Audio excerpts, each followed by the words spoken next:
and good evening. I'm Melissa Idris. Welcome to Consider This. This is the show where we want you to consider and then reconsider what you know of the news of the day. 4 former students of a Sabah school are suing their English teacher for failing to turn up to teach for 7 months out of the 2015 academic year. Now, this litigation is part of a movement by activists, students, parents, and teachers to pressure the government to address extreme teacher absenteeism. Now, this Tiada Guru campaign contends that extreme teacher absenteeism in Sabah has contributed to the glaring education and socio-economic inequality we see in the territory. So joining us now to shed more light on the issue of extreme teacher absenteeism is Fika Roslan. She is the Sabah representative for the Tiada Guru campaign. Fika, help us understand what extreme teacher absenteeism is and how common is it? Why is Sabah the ground zero for the Tiada Guru movement to get extreme teacher absenteeism addressed? Thank you so much, Melissa, for having me on the show. So, simply put, extreme teacher absenteeism is measured in weeks and months. Weeks and months when a teacher does not enter class to teach, and it is not just measured in hours or days. So, that is extreme teacher absenteeism.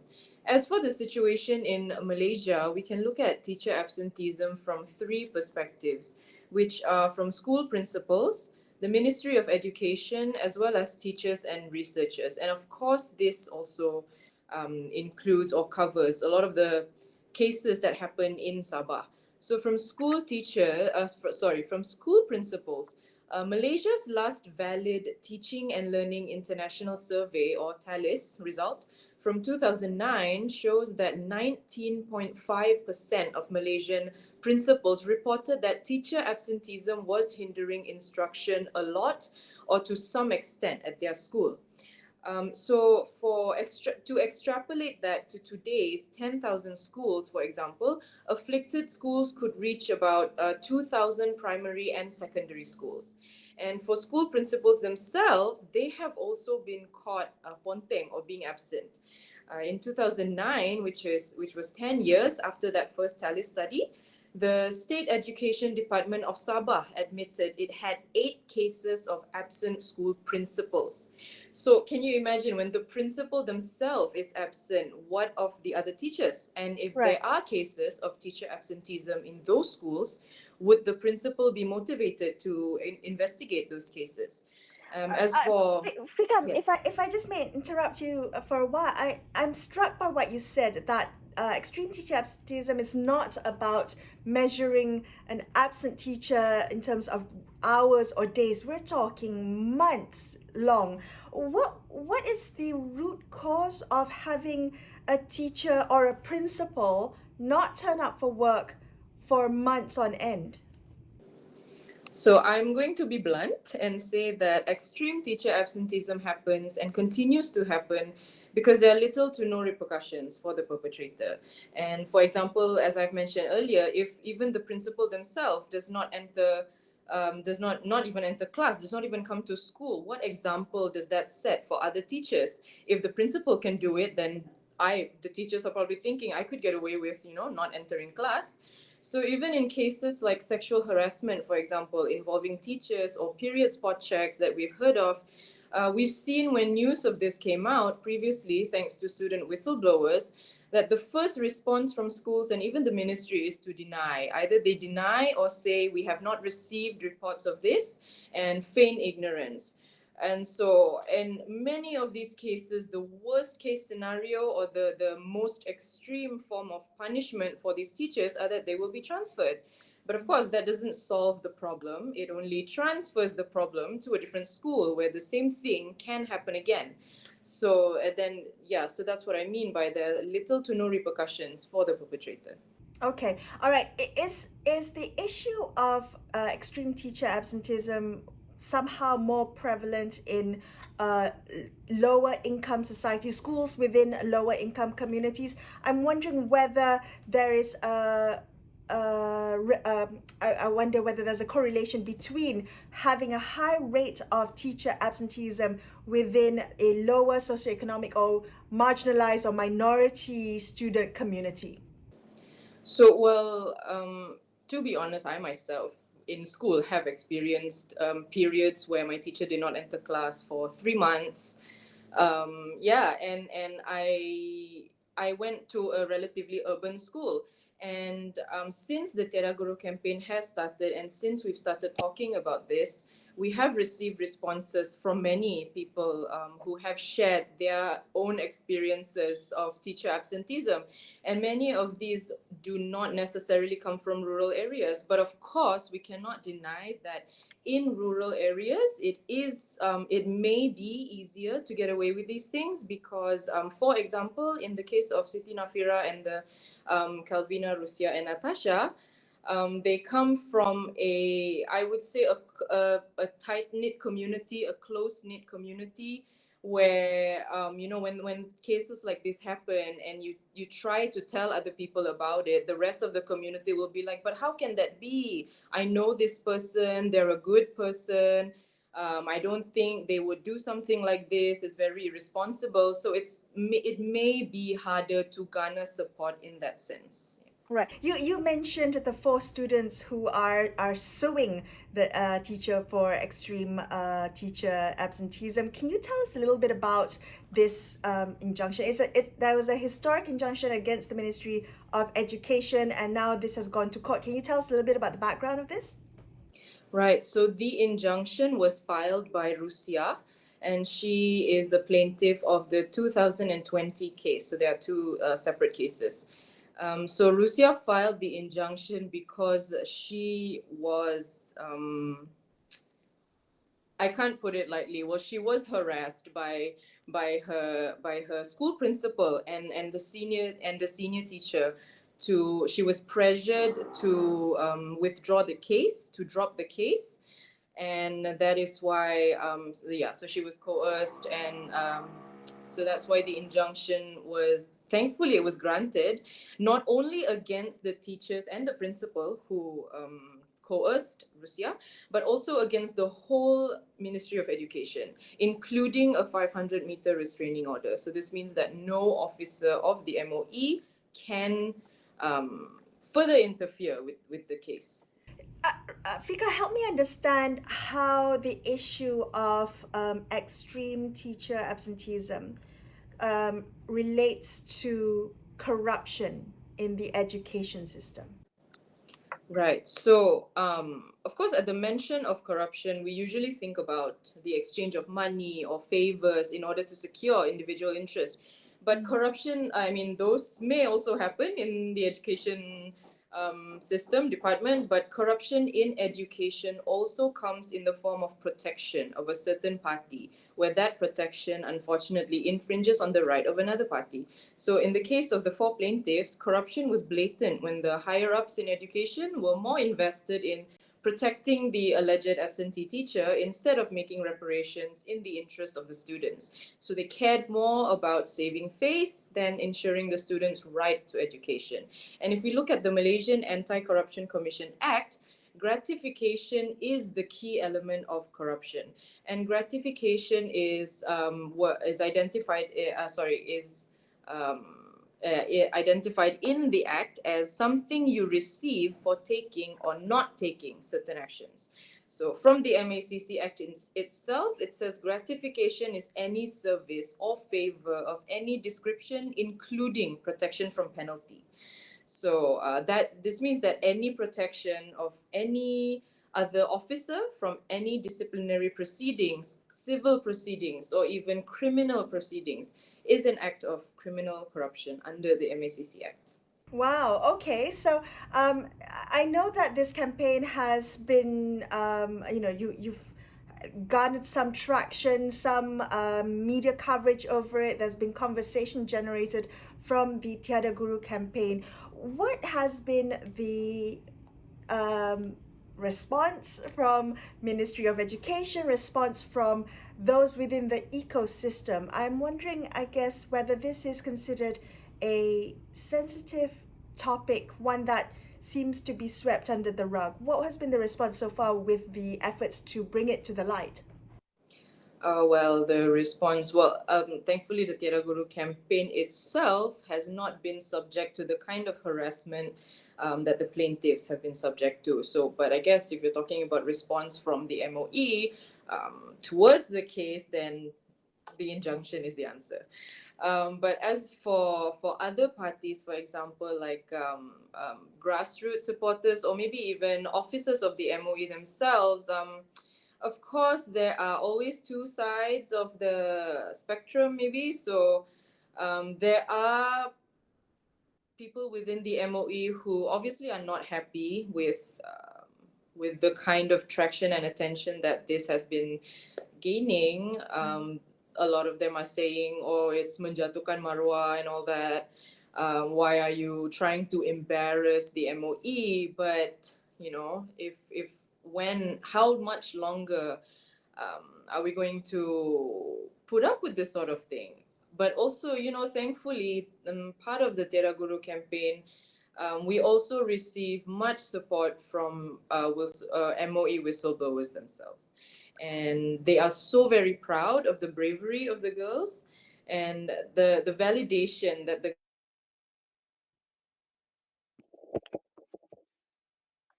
teachers, but they realize that this fight is beyond them. It is regardless of their own fear, but they are just so eager to set an example so that it does not happen anymore.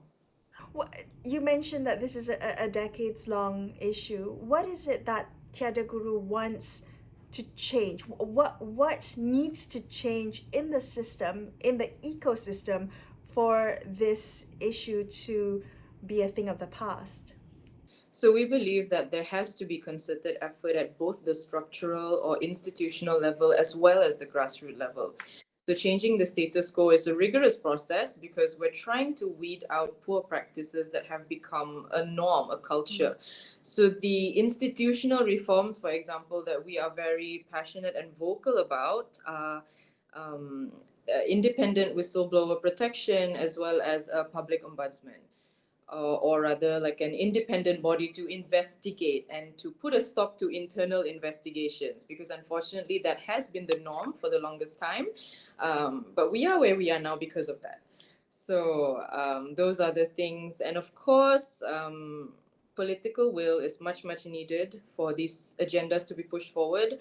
Not just, I mean, this is for, you know, the future of our country. It's for Right. the students who will take over. Yeah. Right. Well, what's next for the legal action against the case of teacher absenteeism, Fika?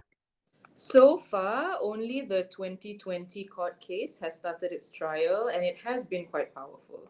The former students who were Form 4 at the time in one of the poorest districts in Malaysia, they managed to record a video of their confrontation with the teacher who um, harassed them, tried to coerce them to drop the case. And the video recording was successfully submitted into court. We are still waiting for more news on when the 2018 case can proceed. So that is where we are now with the court cases. But of course, they are very pleased that, you know, they've waited such a long time for this to finally, for the trial to finally start.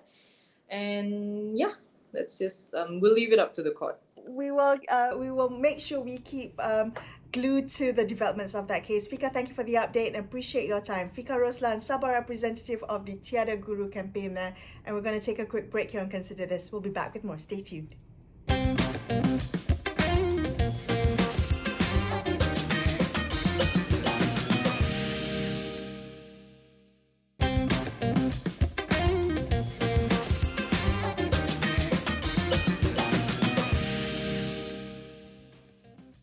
Hi, welcome back to Consider This. I'm Melissa Idris. Joining me now is Siti Rahayu Baharin. She is the co-founder of Buku Jalanan Chaukit, which is an NGO that seeks equal access to education for underprivileged children within the childcare area to help them escape the cycle of poverty. Rahayu, thank you for joining me on the show. A little earlier in the show, we spoke to a Tiada Guru spokesperson about the issue of teacher absenteeism as a form of corruption within the education system. I would like to get your thoughts. What do you see as corruption in education? How does that manifest for you, and how do you see it fail students? What is the cost to them? Yeah. Hello, hi first. Thank you for inviting and having me. Education is something that I really believe that education is something that can help change a person, help build a society, and later build a nation. So this is an area where there shouldn't be any flaw, shouldn't be any corruption, shouldn't be any inequalities involved, because right, it's about shaping a person. It's a mold. And if this one is, how to say, being the being tarnished by by corruptions, right?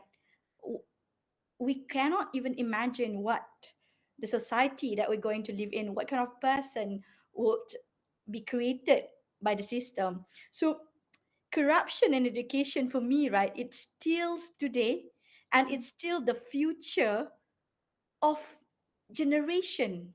It would cost you generational cost. So that is why, right? And when there's a corruption in education system, it is actually perpetuating poverty. It's a poverty trap, and it's going to continue and continue. The vicious cycle of poverty will continue, and it started with the corruptions in the education system, because right, equality would cease to exist, equity would cease to exist. So the poor would remain poor, and there's no room for people to advance in life because of corruptions in the system, especially in the education system. Yeah. Well, you work with children who have fallen through the cracks. Can I ask you whether there is an awareness and an urgency to help these children, the children who fall through the education inequity gap, be it because of education or mismanagement or just the flaws within the system? Is there awareness and urgency, Rayu? Yes, definitely. I remember, right, when um the pandemic struck us, right, and education system was in haywire, it was in chaos, right? Everybody was saying that, hey, we need to reimagine education system, we need to um, develop a new education system. Me, right, I think while we need to reimagine education system, we need to revolutionize education system. It's a high time for us to do that. There's too much status quo, there's too much red tape involved in education system. It cannot be done. Autonomy need to be given more to the students. I'm not going to say school first, because people always say autonomy need to be given to schools all the time, but autonomy need to be given to student need to be involved in the education activities. They What what sh- does what does that look like, Rayu? What does autonomy for the students look like in their learning and in their education? setting up school culture, setting up school rules. Are children's involved? Does children voice being taken into account when school want to have anything, any function, any celebrations, any rules? Okay, school rules. Does children's involved in the process of making the school rules? Are we not including them just because we thought that, hey, they might not know anything? you know we always have that kind of idea. Why can't we have two, three, or four, for example, a group of people who are going to set the annual activities of the school, right? It always be teachers and the headmasters. And why can't we involve, like, for example, student unions or student movement in the school? together and we discuss together. Let students play a crucial role Mm. themselves in choosing what is best for children, for Oh, students. I, It I can be done that I way. love that, having, kind of student centric and student representation in the education system, and in crafting or curating the education system. I do want to talk a little bit about the marginalization of some sectors or some communities of children who fall through the cracks, because of either corruption in education, things like teacher absenteeism. We were talking a little bit about extreme teacher absenteeism. How do NGOs fill that gap? How does civil society fill that gap? NGOs like Buku Jalanan Chowkit, what are the gaps that you seek to fill? Like I say just now, right? When children are not involved in the process of decision making of a space where it belongs to them, right? So that's a problem already. And then, right, schools is always school teachers, headmasters, and I think education minister, PPD, or Jabatan Pelajaran Negeri, and parents teachers associations. That's that. The school would school want to open the room for collaborations to even bigger scope, like having NGOs around, having CSOs around that can have, for example, teachers absenteeism, right? They can be a group of CSO, for example, or NGO monitoring or mentoring teachers. It can be that, so that there will be space for more discussion on how to handle and how to tackle and how to to address issues. It can be done that way. Right now, right? I think, for example, right? I think Teach for Malaysia is doing something amazing where they have this program called, alamak, I forgot. Uh, pembantu guru, I think, something like that, to assist teachers in school. Or might be, right, NGO can come with the idea of teacher substitutes. So whenever there's teachers who need to attend, stuff and everything. One things that I think leads to teachers absenteeism is that when teachers need to bring a school team, for example, for a competition, during school time, so there wouldn't be, that teacher would not be able to attend her classes or his classes, right? I was a school teacher before this. I trained my student play volleyball. So whenever I have to bring my students, right, to the game, to the competition, my class will be empty. I will Mm. not be able to teach in the class. What if, right, what if the school have a very good collaborations with, for example, NGO, anything, who can help train the students in co-curriculum activities, right? So they will be the one who assist, either in a sport during sports time or either during class time. This can be a good collaboration. So, but are school willing to open the room for more collaboration with NGOs, with other Mm. stakeholders? Well, that's the big Mm. question. Rahayu, do you think this is a sensitive issue? Is this a political hot potato?